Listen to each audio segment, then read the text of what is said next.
We like old adverts. Hello and welcome back to We Like Old Adverts. I'm here with Joe and Connell, and because Jenny Ryan, the Bolton Brainiac, the Vixen from the Chase, was so good last time, we begged her to come back, and she said, "Yeah, all right. There's nothing to do. This is a pandemic, so yeah, why not?" So we're very very fortunate to have Jenny again. Jenny, welcome back to We Like Old Adverts. Thanks for having me. I mean, I'm feeling terrible because I happen to be wearing the same outfit as last time. Because it looks like no time has elapsed at all. Wow. Yeah. I'm used to wearing the same thing on screen the whole time anay. So I only have one dress. They give you like a kit almost, don't they, for the chase? Yeah, we are full kit wankers. Do they not wash it in whisk for you? Get it all nice and clean. Yeah. That's what happened to Victor. He works on our show now. Yeah. So we've got, sadly, we don't have a little story about an AI washing machine that was from a different generation for you today, but we have 3 separate adverts. So Joe, take it away. Mr. Soft, won't you tell me why the world in which you're living is so strange?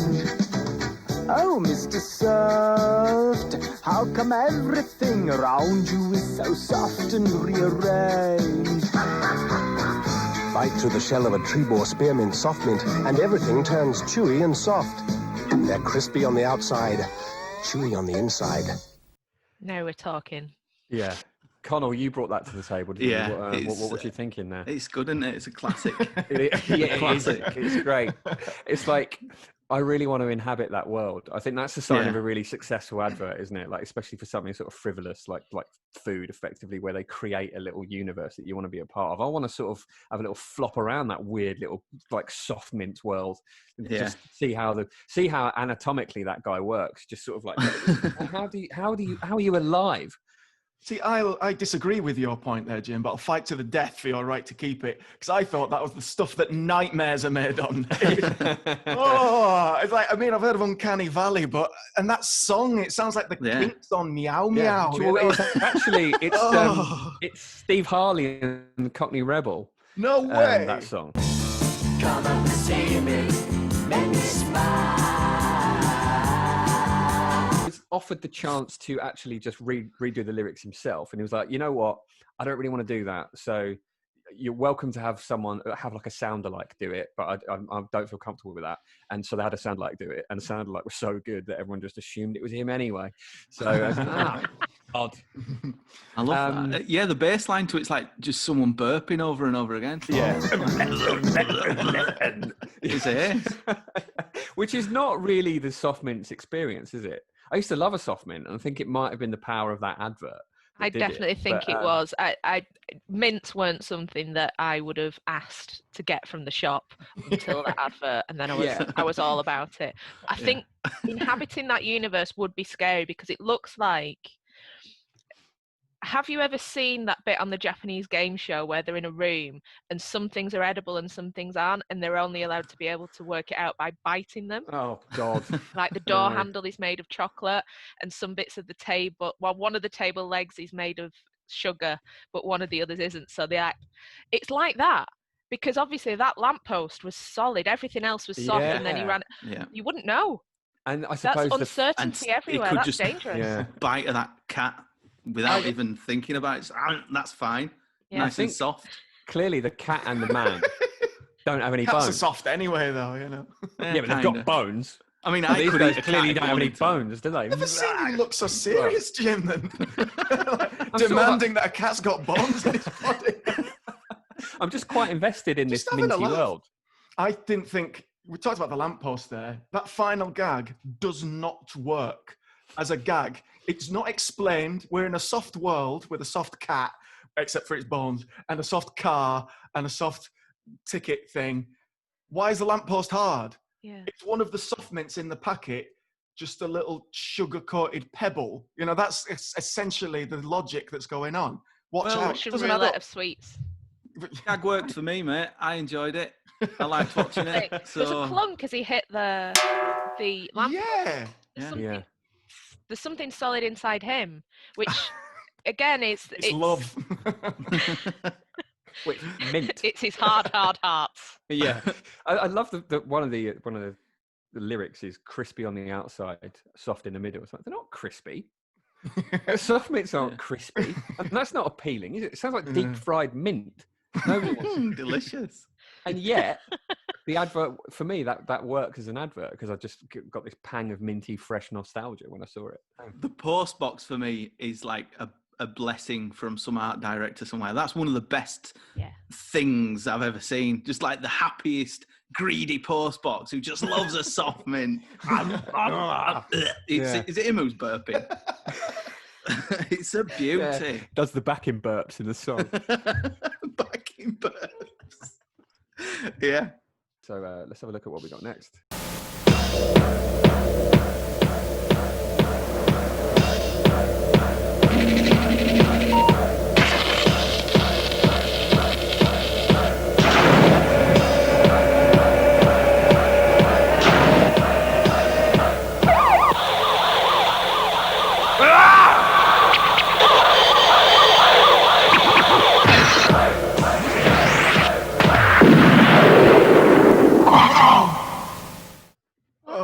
Dear me. Yeah. Whoa. Another hellscape. It's like crack it open and then shout "Witness me!" and it's silver and it goes up, and then he throws himself into the furnace. That's what's going to happen. Yeah, there's no happy ending to the world that is set in or that man's life there. It feels like he starts that advert by just smashing his palm into a mound of cocaine. Yeah, absolutely. And the rest of the advert has got a really wired, intense vibe. It's like it does seem like it's set in a dystopia, doesn't it? Where you need a specific cash card to buy the short-lived 80s soft drink Quattro, but the machine might also fight you. Like with like a sort of robot fist. Like what's going on here? What's the process? I didn't get it. Well, it has had a lot of gack, Jim. Yeah. Like on the surface of it, I didn't get it, and I didn't know why it was like meant to appeal to me. Like, why would I, having watched that, why would I want to drink this drink? What flavour is it? Can I buy it in the shops? Does it have booze in it? After unpicking it a little bit, I noticed that I loved the scream in it. I liked it when he screamed. I liked it when he did that fly kick. That was good. I liked his mullet. Is that paused? There was so much about it. And after a while, like I was thinking that woo, woo, woo, like woo, woo, woo, that bit was excellent. And I think after thinking about it, I think I want one now. Well, it was discontinued in 1989, mate, so I'm afraid. You either want one or you want to play Streets of Rage. Yeah, absolutely. Yeah. That's what it felt like. He looked like one of the guys you'd beat up over and over again in Streets of Rage, not one of the sort of actual protagonists. But it also, I suppose, with a lot of advertising, the brand is flattering you, isn't it? It's trying to make it a lifestyle one. I feel like this one's threatening you. Like, I'm not really sure what with. Like, even when it's cassette futurism. Yeah. But when it throws the can at him, it comes out with like the sound of a shotgun. Simple. That fly kick. But he doesn't make any contact with it. It does a fly kick and it just does a spin to a vending machine and it gets scared. It's what we like to call a false fly kick, Joe. You know, like when a gorilla might do like a false charge, just to like back you up. It can't say back off, so it goes, ugh. That's what he's doing. He's doing a false fly kick just to show you he can do it. He's presenting it to you like, I can do a fly kick, so watch yourself. Give me my drink. I've paid for this. Then there's a robot hand as well, isn't there? Yeah. It's a beauty advert, that. I loved it. I don't want any part of that world. No.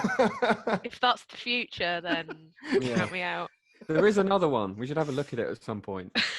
Oh, no. Yeah. I'm tired out from that one. Yeah. It might have been all the cocaine I shared with the protagonist at the beginning. Woo! Oh God, that made me laugh. False fly kicks. I'm sorry. It's properly tickled me. That. Right, I'm crying.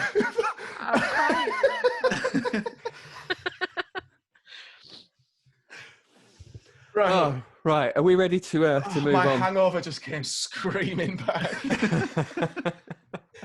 So I brought this one to the table.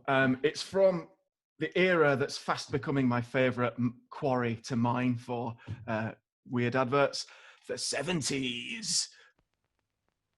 In my Liverpool home. Marlene Wilcox is a Liverpudlian who uses Stork Superblend Margarine, and she's been voted a Stork Superman by her friends and her family. She's been a mother to me as well as the children. Well, that's a lovely thing. She's my confidant, and I know everything that I tell her goes no further. Oh, no further than the end of the street. Really, we're all fools together. I think it sums you lot up.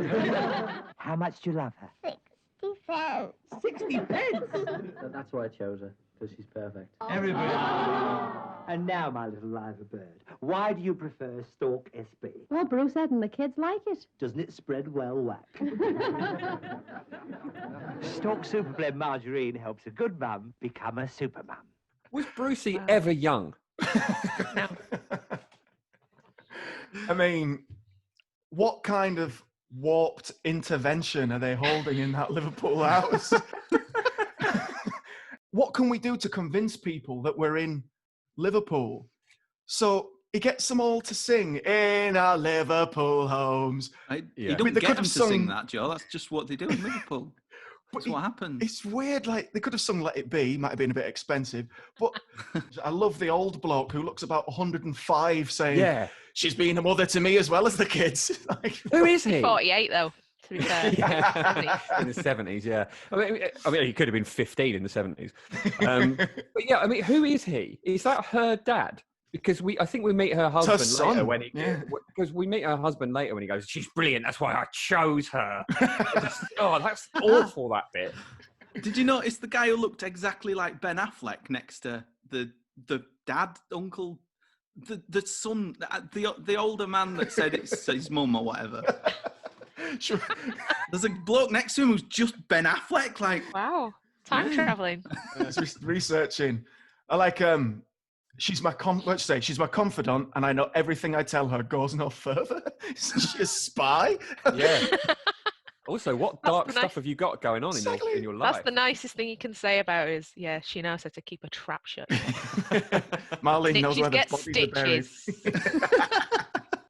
It does. You're right, Joe. It does seem like it's part one of an intervention before they've revealed that, like, you are using too much margarine, and look at the spread you've put on. It's insane. And Brucey only. There's no need for all this baking, mate. Yeah. Come on. So much malt loaf. No one even likes malt loaf. Have they self-isolated together? Is that the story there? Bruce has gone up to Liverpool. Like, bake us some cakes, darling. And he only eats like a tiny little bit. You know, the load is a very important part in food advertising. And he kind of goes, he says a weird thing at the end. He like, what does he say? He says something like, "Doesn't it spread well whack?" "What you want about, mate?" And then he kind of goes, not a fan, Brucey. But I heard that thing about spreading well as being a joke about her legs. That's what it is. is it? Yeah. There is there's a joke in drag culture about peanut butter. Her thighs are like peanut butter. Spread easily. Yeah. What's he doing? Going around the UK, poking into the lives of supermums. Supermoms. It's like we're all fools together, really. Yeah, I love that line. We're all just a bunch of idiots. What is that kid on about? What's the kid on about? That is one of the best comebacks in British television history. How much do you love her? 60 pence. Let's not forget that was about 40 quid in today's money. Did she receive anything as a Stork She received Supermum? a visit from Brucey, and what more could anybody wish for? Was there also a certificate? I think there should be a trophy. Like the super mum gets the super trophy. Little plaque each year. Yeah. Yeah. There might be a blue plaque outside her house. Brucey says, super mum lived here. If the kids are acting up, having a super mum plaque be ideal, wouldn't it? Going, look, I know best. Got a plaque here. I'm like an award-winning mum, so shut up. Go to bed. Yeah. Could you vote me as a super mum, everyone?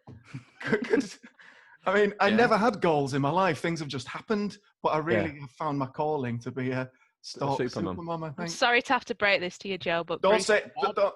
Oh. There are no more super mums because the only man who could anoint them in the entire world. So, Jenny, thanks again for joining us. Yeah, cheers, Jenny. Yeah, thanks Very very much. welcome. You guys at home, if you've enjoyed the show, please subscribe. We'd really like that. It's within your power to do something nice. Just subscribe. Click. Yeah, just one little click and like us on Facebook, all that stuff. Let us know what you thought of those ads in the comments and let us know if you have any requests and we will get onto them as soon as we can. Thank you very much. Mwah! Yeah.